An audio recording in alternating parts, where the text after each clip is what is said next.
visual. I see it all. What's good, my people? This is Visual, your host of IC Web3, and today my guest is the Tech Rabbi. How you doing today, man? Doing well. Really excited to have a conversation with you tonight. Yes, definitely, man. Very excited. Discovered you through some Twitter Spaces a few weeks ago. You have your show that you do every week, and I popped in, was listening to some of the conversations, and just gravitated to it right away. As an educator, as somebody new to this space, I was just like, man, I've got to interview this guy. This guy's awesome. He's got some knowledge, and I just think everything that you're doing and how you're presenting yourself in this space is awesome, man. High respect for it. So I'm looking forward to this conversation, man. Well, thank you. And I love sharing and love helping people just be better. And this Web3 space really seems like an amazing evolution of technology to support people doing great things. Yes, awesome. So let's start right off the top. This is IC Web3, and I want to know how you see Web3. I love that flow. It's a hard question because I feel like every hour, every day, there's like something new, some new evolution, something I'm learning. But I really feel like I see Web3 as the internet that we should have had, but it just wasn't possible. We weren't ready yet in the early renderings of the internet. I see there's a community focus now and a focus on uplifting individuals, empowering them, giving them financial prosperity, because the internet is it must be like a $250 market cap. It's some astronomical number, and that's basically been locked up to founders that build value, but we don't appreciate the users providing value. And I just see Web3 as like the opposite of that like founders should be rewarded for their launching and their efforts, but users that contribute and are early adopters and early supporters and really early risk takers, because time is so valuable.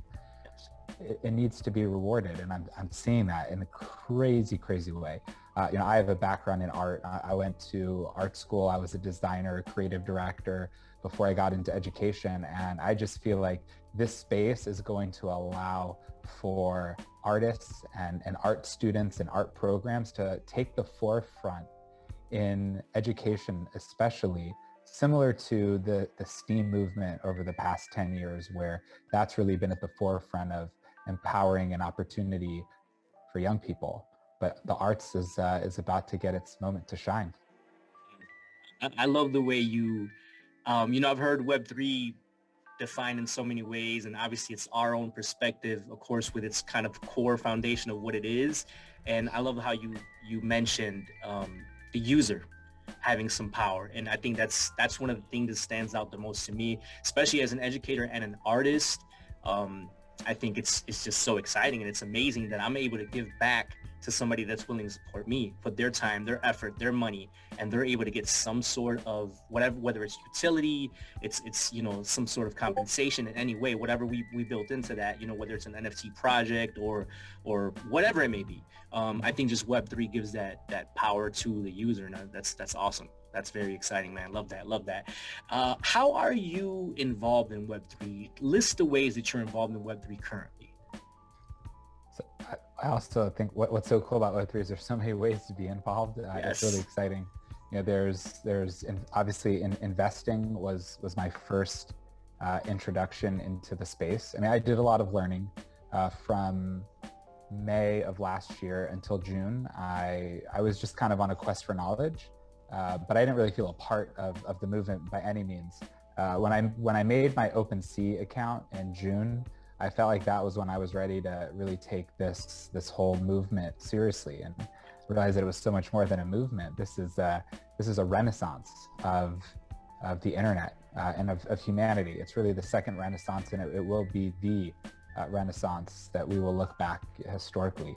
So you can be an investor, you can be someone that supports different artists, different projects, things that the ethos, the mission, the vision you believe in.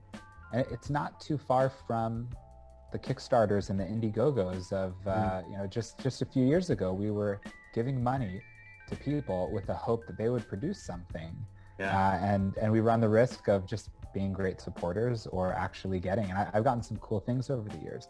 So I was really into that idea that, investing, it's not like a stock, like, oh, I get to like vote on, Tesla, direct, like, no, I don't. Like, what are you talking about? That's silly. So the investor experience is a little bit more. You're part of a community. So I feel like now there's this community element that people get to be a part of, communities that are aligned with things that they care about. But I think Web3 is different in the sense of there isn't such a polarization that I feel has kind of really ruined a lot of relationships in America.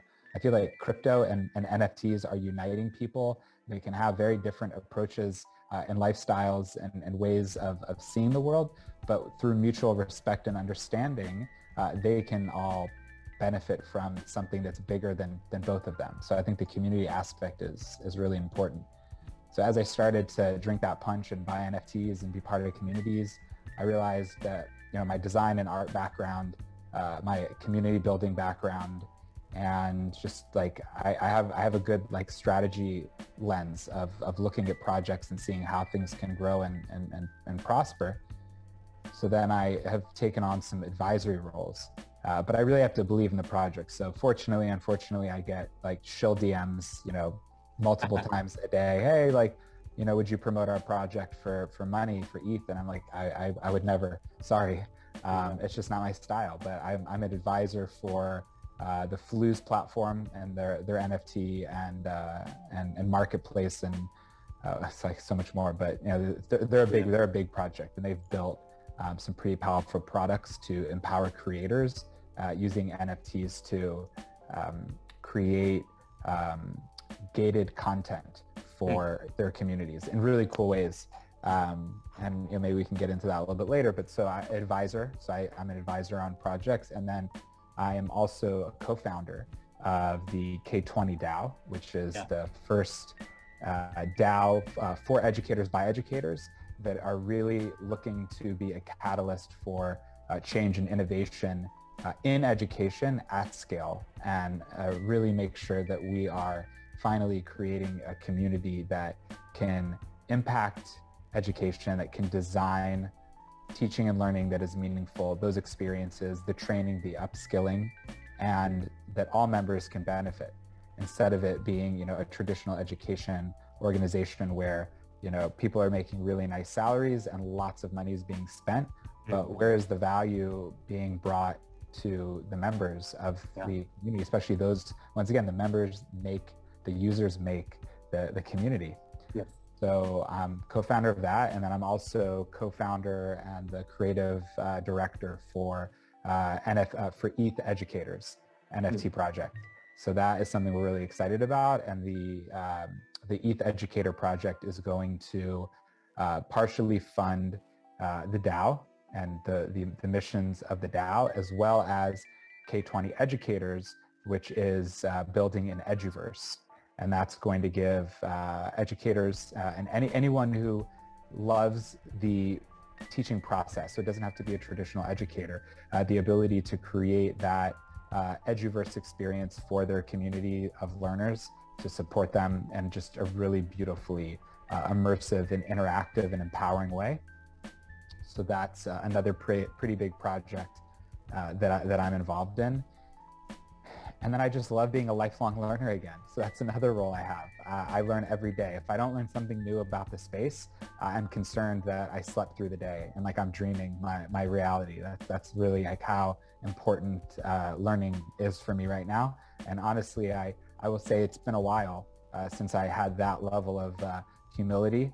Not that like, I mean, we all have a little ego, but I feel like I had established myself in the ed tech space specifically in a way where there were a lot less people to teach me. I was doing more of the teaching, and now I feel like great, because I knew I didn't know everything, but I was just looking for like the space to be humbled, and I'm humbled regularly in this space, and it's awesome. That's awesome. I love it, man. That is so great. I think as a teacher, educator, whether traditional or not, I feel that learning is part of that teaching process. You know, when you're able to learn, that's literally part of the process. It's kind of almost the biggest part, because you got to be a good listener. You got to be good at understanding. You got to be good at maneuvering and shifting and adapting. So I love that. I love that. That's awesome. That's awesome, man. When was that moment when you kind of just had that light bulb where you told yourself, I'm going all in Web3? It's actually it's a pretty cool story. I get joy from sharing it. So one of the things, like at the end of the day, we all have these really exciting things that we see Web3 providing and new opportunities for so many people. There's money to be made, right? Like that's just like, yes. It might not necessarily be at the forefront or the number one always, but we won't, like, anyone who says it's not about the money, well, you're missing out, because you can do good work, honest work, and really Yes. good work, and also make a lot of money in this space, Agreed. both short-term and long-term. So I was sitting in my car. I had just moved from Los Angeles, where I lived in Southern California my whole life. I lived in LA for 12 years, and I moved my entire family, wife and 4 children, to Miami. To not just to work in a school, but also the tech community there was just so energized that I wanted to be a part of it. And I was in my car, I just moved. There's like a lot of intensity. We moved in 60 days. So it was not a chill anything.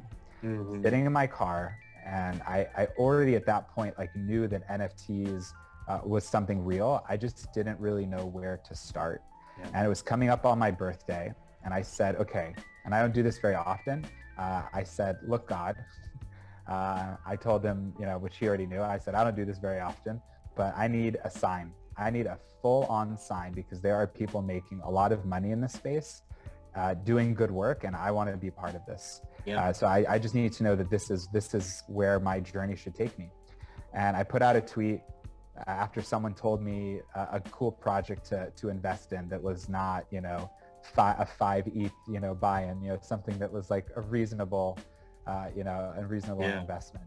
And I tweeted out to them. I said, it's my birthday, and I'm like so excited to be a part of the NFT space. They DM'd me and they said, we're sending you 2 for free.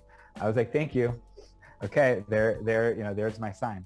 But that was like a cool personal moment for me. Kind of a blend of the spiritual and the physical. But what I think was what really cemented me, and not just like, oh, I'm gonna like buy some NFTs to make money, but like I want to be part of this ecosystem as a builder, as a supporter, was seeing the level of uniqueness and diversity in this space like I've never seen it. Not in EdTech conference, education communities on Twitter. I've never seen so many people working together that we're doing good work. And it was like wow, like this is the future. And that for me, and that was just really, it took months of spending a lot of time in Discords and Twitter spaces and having conversations with people and realizing like this place is like so can be so good. There's this it's been a rough couple weeks with some bad decisions, and I wouldn't call them bad actors, except for the scam ones, but like people really not thinking about how impactful words and decisions can be. But all in all, I just feel so hopeful in this space, and so full of joy when I'm collaborating and working and supporting in this space. But definitely getting that like birthday moment was like, whoa, that's crazy. That's a big sign right there. That's a big sign. I love that, man. That's awesome. I think that's a good way for, for that to be your foundation into the space and to say, hey, this is it. That was a good sign. I love it. I love it. That's great. Let me ask you, from your experiences so far, what is your biggest challenge that you faced? I think the biggest challenge right now, I think it's a short-term challenge, but it's just like managing the FOMO and like being slow and patient. There's so many projects, there's so many cool ways to be a part of this, but sometimes it like can get ahead of you. and you can really just kind of get like maxed out, and it's like too much on your mind because it moves at such a fast pace. 1 week in this space, so much can happen. And so I've really had to kind of dial back on some of that, infatuation, and really just kind of keep my head down in what I'm building. So I think that can overwhelm people in a great deal. The other challenge that I think it was a challenge in the beginning, I quickly overcame it, but it's sometimes more difficult for others, is the entry point. You just have to go with an open mind that you don't know anything and you're gonna just soak up like a sponge, and don't spend a single, dollar or a single ETH until you feel like you're excited and you're ready. But that when I speak to people that I'm trying to onboard, they're like, I don't know where to start. I don't know. It's overwhelming, and it is. So there's just, it's that speed, the light speed of this space. It's challenging for those that have been in it and those that are just getting into it. Yeah, definitely. I agree with that 100%. Let's get into your projects. You mentioned a little bit about consulting, and you mentioned about the DAO, and you mentioned about an NFT project. Can you give me some more detail about each of those? Yeah. So the consulting for me, I love helping people, and I'm very focused on mission alignment. I did that with Web2 stuff. If I don't use the product, if I'm not like all about the product, if I can't show you, dozens of examples of me using the product in like a Web2 environment, it just doesn't work. And I've had, companies reach out to me, and, I get paid and I put out like a blog post or, a series of tweets, and it's weird. Even if it like gets engagement, it's not me. And so, like I said, I get hit up, at least 20, 30 times a week of literally like paid promotion kind of stuff, or like, hey, we want to get your feedback. And like, if I'm excited, if I'm curious about it, if it's trying to solve a problem, especially NFT projects right now that are looking at in real life type of impact. Like I just saw one that was like using a DAO to address rental challenges, but like in a Web3 style, kind of like Airbnb did for Web2. So I was like intrigued by that. But if you just have like a project with like, even if it has cool art, it's just like kind of random. So consultant wise, I'm very cautious. And I think I'm more cautious than ever, because in Web2, I would just like waste your time if the product doesn't fit with you. But here, if I'm saying like, yeah, this project is really great, I bought them, and if I can lose that money and be okay, but others can't, or it would break my heart to be associated with people losing. So I'm very, very cautious on consulting. I do some like behind the scenes consulting on projects I'm a little more comfortable with, because I'm just doing advisory for them, but I'm not like public facing or shilling it for them. So that's the consulting. I'm hoping that won't be like a huge element of what I'm doing, because I really want to work on projects that I deeply care about. So the DAO is launching in April, and it is designed to basically leverage community skill and resources to, at scale, develop impactful and innovative teaching and learning experiences. And there's a focus on Web3, but there's also just a focus on general innovation. How are we creating authentic and scalable project-based learning experiences? How are we developing experiences that are being used by DAO members and of course beyond, and then being able to actually be evaluated so that we can actually get data to validate these? Because that's usually the biggest gap in quote unquote innovation in education, is that it's meaningful, it's experiential, but where's the data to show that a student that went through a traditional pathway of lecture, quiz, test, paper, academic, output, if you did it in a more innovative way that was project driven, that they would be able to be successful with the same knowledge assessment at the end. And it doesn't necessarily have to be the same exact format of like multiple choice, classic tests, but like, how would you evaluate them? So that's a big hole in innovation that we hope to fill. But we want to be able to train school districts with our DAO members as the trainers. We want to upskill educators to be members of the Web3 community to support onboarding and education initiatives. We want to be able to basically build out the largest education community that's impacting educators with educators in mind and not other agendas in mind. And what is exciting about the DAO, because one of the things that I'm very cautious about in this space is like, does it have to be Web3, right? Like, why are we making a DAO? We're making a DAO because we have seen over the years, I've been in education for 13 years, I've seen organizations that I believed in lose their way, or education organizations make decisions that didn't make sense for the members that are part of their community, or alienating people that now don't feel inclusive because of cost, because of access, because of geographical limitations. Yes. And it's not always their fault. It's not like it's malicious. It's just that's what happens when you have these top-down hierarchical organizations that build and scale. The coolest thing about a DAO is that if it's really a DAO, I should be able to be removed from the DAO if I no longer can fulfill the mission of the DAO. And the mission can evolve because the DAO votes on it and it's recorded on the blockchain, so that even though I'm a co-founder and even though I can be able to support it at a more, hopefully a more full-time level, a DAO is supposed to be community driven and it's supposed to have a flat hierarchy. Yeah. So that, unfortunately, some of the DAOs that I've been a part of over the past, 9 months or so are not actually living up to that authentic level. And it's a little bit disappointing. Hopefully I don't get fired though, but it's right. Like it's a real yeah, thing. Yeah. The NFT project, yes. I'm an artist, and I just, the thing that I love so much about this is that we can celebrate the creativity of educators and the uniqueness of educators. So it's a 6,000 generative NFT project. We cannot wait to release the art. It is so awesome. It's 3D.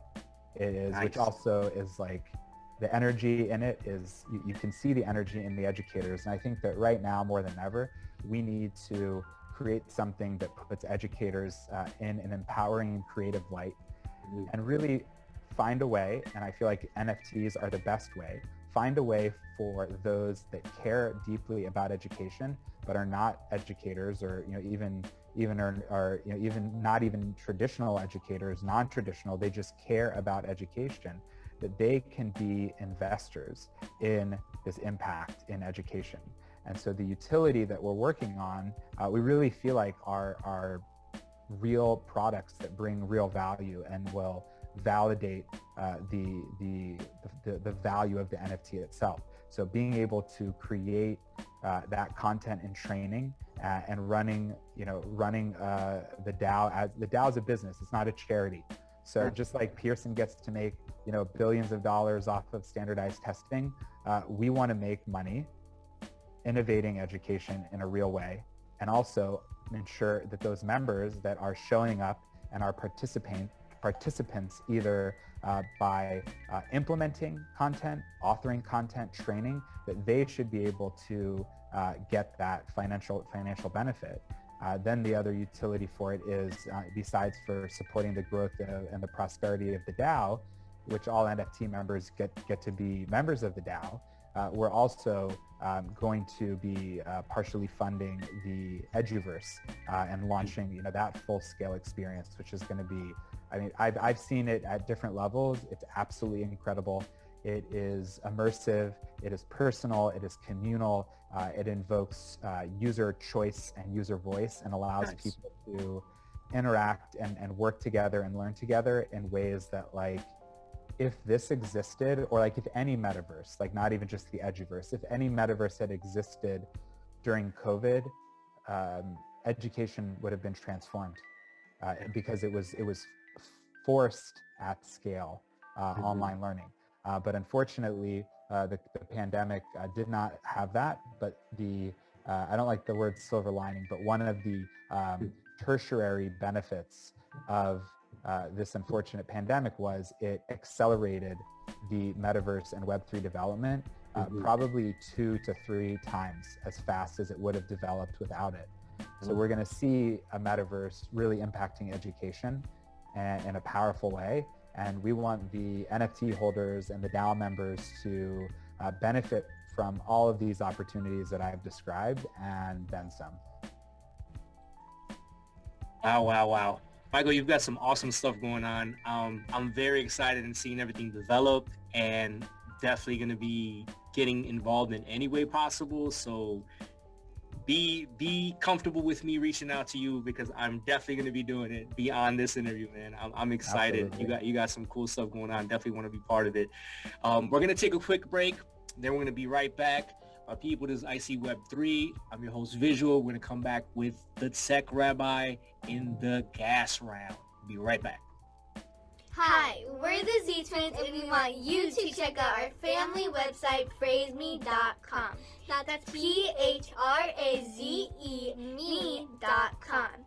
We make cool designs for your home and your clothing. Our mom, our dad, and even our sisters make special designs just for you. When you're purchasing your first item, we want you to enter the code ZTWIN so that way you can get 15% discount off of your first purchase. Don't forget, that's phrazeme.com. Thank you. All right, my people, we're right back here with Michael Cohen, aka the Tech Rabbi, and we're going to get into the gas round. Michael, first question. As an artist, what is your biggest challenge? Creative block of just getting something on the paper and messing up to keep going. It's super hard. Yes. I'm going to flip it on you. As a collector, what is your biggest challenge? Stopping collecting. Oh, yes. I want it all, and I love art. I've always loved it, and even so, but right before I was looking at NFTs and really saw that this was the future, I was looking at this company called Masterworks that basically sets up a Delaware C Corp to set up share ownership of artwork. And I was about to invest for 3 years in a Banksy painting. A Basquiat painting. Oh. Which Banksy would be cool. That would be ironic. Basquiat. It's been a long day for me. Yes. So Basquiat. So I'm a huge fan of that art scene and that art time period. Yeah. The idea of being able to say I owned a Basquiat was super rad, but that's a long time, 3 years. So anyway, I love collecting. I have art all over my house. So I know it's a gas round, so I'm gonna be quiet. You're good, man. What is your strongest personal mindset? Ooh. I embrace failure as a way of reflecting. So I'm a big believer in, first attempt in learning as the acronym for FAIL. But years ago, I coined the full word failure is first attempt in learning unless reflection exists. So I definitely had a hard time with criticism and reflection as a young person. And I've spent a lot of my my years in my 20s and my early 30s really trying to refine that process of accepting people's insights and perspectives and reflecting to become better, and only looking at failure as an opportunity to grow. Wow. Okay. Yes. Love it. What is the greatest thing you're most looking forward to as Web3 develops? I mean, I want to be able to create projects that bring people joy and opportunity. And I feel like that is what I love about the Web3 space right now, is that there can be projects that empower people, bring them joy, and that there's also opportunity for them, whether it's financial opportunity, whether it's networking opportunity, whether it's anything that can make people get value and be better. Nice. Do you have a daily routine or a habit that keeps you focused on your goals? Keep running. I wake up early, so it doesn't matter what time I go to sleep. So ideally, the earlier the better. But I wake up every single morning at 5:20. I get ready to spend some time, meditating on different, Jewish mystical philosophy and concepts. Okay. Then I pray, and I really try to make sure that that's how I start my day. Hmm. Then I need a lot of coffee. So for me, coffee is a major force of that. And then I just try to break up my day into chunks of things that need to get done. And that's different for different people. Obviously, for educators, their chunks are a little bit more predefined. But I try to make sure that I dedicate different times of the day to different things, whether it's for my own personal refinement, for helping others, for having conversations. And while I'm not always successful at balancing that, I feel like when I do have that day properly chunked out, it the time and the place, it's better for everyone.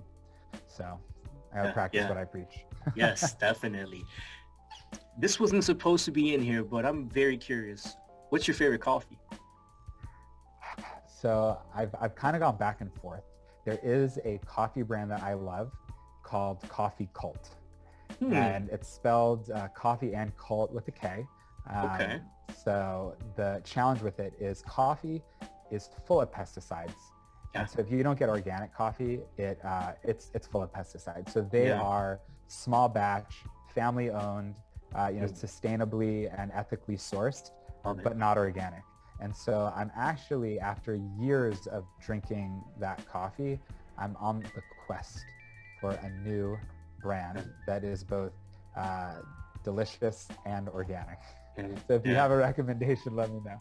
I was going to tell you the same thing. Please, if you stumble across it, please let me know ASAP. Because yes, that's awesome. Good stuff. Give us an app, software, or resource that helps you through your Web3 journey. Wow. I mean, the funny thing is I spend so much time in my MetaMask wallet, in the browser, in the wallet, but at the same time, I'm not thrilled at all with that app. I just feel like it could be so much better, but I'm definitely in that one a lot. And I'm also in Discord. And once again, it's kind of they're both in a way Web 2 trying to be Web 3, even though it's a crypto wallet. I'm hoping for new solutions for it, but I guess, because I spend so much time in Web 3, checking on my staking, checking on my NFTs, and then checking on community. Those are my two go-to apps right now. Awesome. Michael, we're wrapping up now. I just want to know if you have any final words for us, any advice for anybody listening, and please let us know where we could find you, any social media, websites that you want to let everybody know about. Yeah, absolutely. I think that the most important skill that anyone can have in life is being a lifelong learner. And I believe that as an educator, but I actually heard it referenced by the co-founder of our dev team for our NFT project. Yeah. I interviewed him yesterday on my weekly show, and he said he's a lifelong learner. And I was like, that's so wild, because that's such an education jargon. But I feel like when you say it, you mean it. Not that educators don't, but we're educators. We have to say things like that. So lifelong learning, I think, is super important. I love connecting with people. So for your listeners, for your community, you can find me on any social platform. Literally, even if I don't use it, I have the Tech Rabbi handle on that. But my main way of connecting with people is on Twitter. My DMs are open. So the Tech Rabbi at Twitter. Also, follow K20 DAO on Twitter and ETH Educators on Twitter as well. But both of those are in my bio. So if you connect with me, then you can connect with those projects by proximity. Love it. Well, Michael, Tech Rabbi, thank you once again for your time. I appreciate it. Some awesome information, some great things you got going on that I'm very excited about. My people, make sure you guys stay in tune. And once again, I'm your host, Visual. This is IC Web3. Peace, blessings, and hundreds of lessons.